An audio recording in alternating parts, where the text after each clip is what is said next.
men. I mean, the way that men kind of somewhat test their boundaries is by putting themselves on the edge.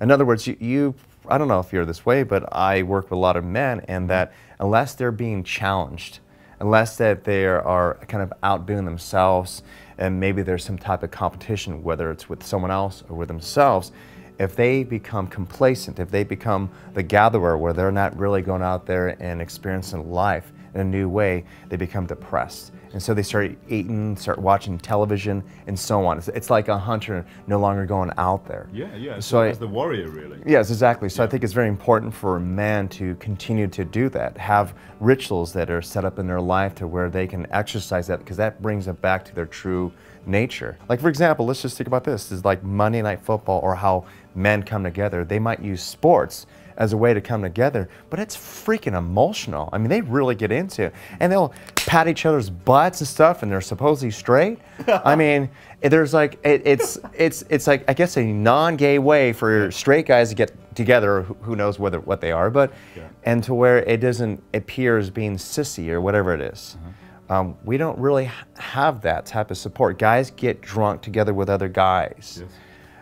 It's not like, okay, let's meet, and let's have a glass of wine, and it just doesn't seem to work out that way with most guys. So yeah, it's interesting what you're talking about now, because for my journey, this desire to be close to guys.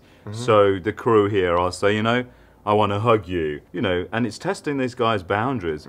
But that was because of a detachment from my father and masculinity, because of those early experiences. So what I've done is to reprocess the thinking and the beliefs around that, but equally to ask these men here that are in my lives, I want to hug, and this is what you're talking about, really. And I think when certain things, what are the boundaries between men that are acceptable? So if you're playing football, like you say, you can smack somebody on the backside and you can kiss. Can you do that normally? Probably not in this culture. Yeah. My father kisses me on the lips. My father was in Marines. He's very much a man's man. Yeah. So I'm comfortable with that. But I do know sometimes for a person like myself, I will hug men, and like there's this awkwardness. Yeah. I'm in a community where a lot of guys, they're very affectionate.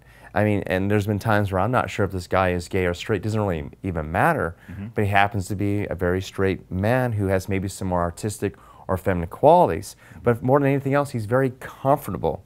And I think all men seek in some way, if it's not being affectionate with another man, it's being able just to like be real and say, dude, I cried last night. Yes. Yeah. It's all these different things that come up. Whereas with women, for the most part, they could be open with that because they don't feel as though they're going to be judged. There's this experience of bonding.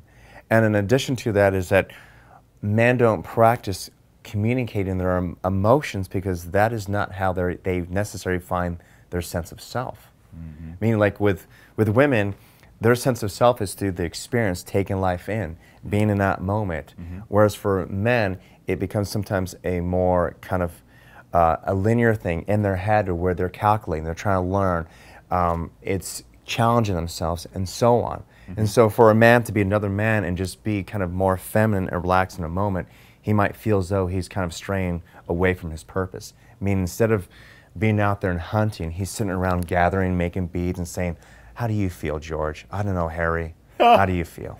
Do you understand energetically? It could be a little bit different. Yeah, when you look at the different facets of man, so you've got the warrior, you've got the lover, you've got the magician. Something I've done with the Mankind Project, which has been very powerful for me, and that looks at the different facets of man. But I guess that's what you're sort of talking about, and blending that really together.